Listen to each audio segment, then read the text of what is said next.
What is going on, everyone? It's the Detroit Collector here with another video. Happy Friday morning. The weekend is here. Here in Michigan, we got some beautiful fall-like weather, so fall is my favorite time of the season, so I'm very happy with what the weather is like right here. And we got football and the end of the baseball season coming along, so it's a very nice time right now of the year. I wanted to show a quick pickup video of two purchases I made, which I received in the mail this past week. They go along the line of my last video, which is the oversized cards video. If you haven't watched that video, please go check it out. I'm doing a contest and I'm giving away a Billy Herman 1932 rookie card for that contest. So all you got to do is show me some cool oversized cards that you own. They can be modern, vintage, and if you don't own any modern or oversized cards, show me some that you wish to have in your collection, and then I'll randomly pick a name and give the Billy Herman rookie card. I've seen some great videos already, and it's just awesome stuff, so I really appreciate everyone who's participating in that. This video is going to be about M101-2s. I picked up two of them. They're one of my favorite sets to collect, kind of scarce. And with these videos, I'm going to try to give a little, not a history lesson, but give some cool facts about these individuals in my future videos as well, because pre-war, I love the pre-war just because of how crazy baseball was back in the day. It was like the wild, wild west for back in the day, pre-war time. And just some of the facts and myths that come with pre-war, it just blows my mind that these things even happen. So I want to try to give some cool little facts with each individual as well. So let me flip this around, show you what I got, and hope you enjoy the video. Okay, as I mentioned, I love pre-war just because of the history behind it. And I don't think many people know some of the history that goes behind baseball back in the early 20th century, 19th century. It was crazy. The characters you had there, the rules you had there, you could literally do anything in baseball and get away with it. And that's what just draws me so much to pre-war. So as mentioned, I'm going to show off two purchases I made recently. First one is the M101-2 of Van Johnson. Van Johnson, the founder and first president of the American League.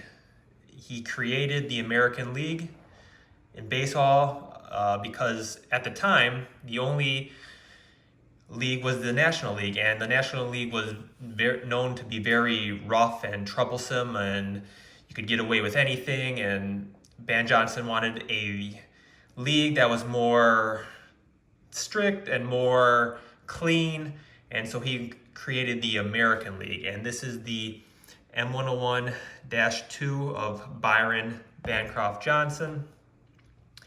And I am super pumped to pick this up. This is what I'm going to be using as his rookie card. He has two cards, technically, we'll call them cards,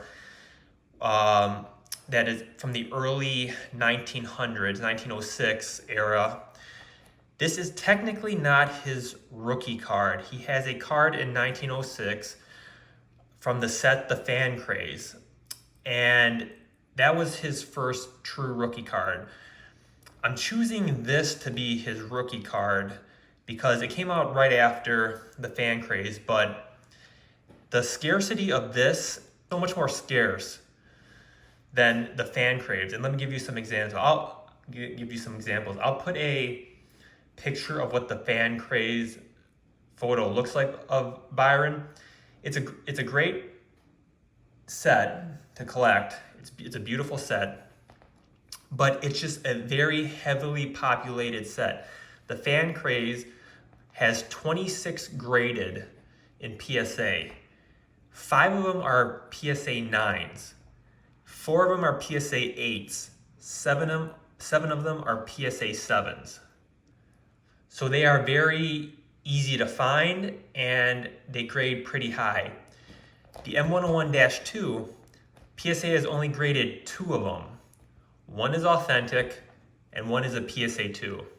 So in terms of scarcity, this is much more intriguing and much more of a collectible in my eyes to be used as a rookie card for Mr. Ban Johnson. So I was extremely happy to found this and pick this up.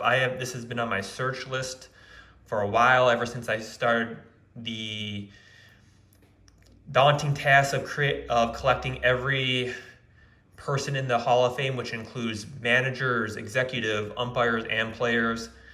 Byron Ban Johnson is one of those guys on the list as a Hall of Famer, and I've been on the search for this M101-2 for a while now. And if we could just zoom in right there. Out October 14th, 1909. You can't really see. There you go. That's a little better. So this was issued 1909. Very, very happy to have picked that up. And my second M101-2 that I picked up is this awesome Huey Jennings. And this came out September 30th, 1909. And Huey's doing his famous "Eeyaw" pose. So I'll get into that in a sec, but for this Huey Jennings, only 2 of them have been graded from PSA, and both of them are PSA 1s, and this is a great conditioned version of the M101-2. So with Huey Jennings, just some quick fun fact about him, you'll see a lot of cards of him in this pose right here. And this is what intrigues me about pre-war so much. So for people who don't know Huey Jennings or this pose, he would be on the sideline during the game, and he would start dancing around on the sideline and yell "Eeyaw" throughout the whole game, and no one understood. There's rumors and myths of why he did that. So he would, there's theories that he did it to pump up his own team. There's theories to loosen the team up if they're down or and score. There's theories that it's to catch the opposition team off guard and kind of distract them. And there's even theories that it's because he's been hit in the head too many times as a baseball player. Because Huey Jennings holds the record from being hit by a baseball more than anyone in the MLB history. So there's a theory that because of how many times he's been hit in the head, this is a result of it, of him dancing around on the sideline, raising a leg and yelling "Eeyaw" throughout the game. And it's so interesting, and it's just such a cool little fact that, no one knows the reason why he did it, but that's what most people know Huey Jennings by. And I just love the pose. I love the story behind it. It's pre-war baseball in a nutshell. So those are the 2 pickups I made this past week. Again, thank you all for watching. If you haven't, please like, comment, and subscribe to the channel. And until next time, happy collecting.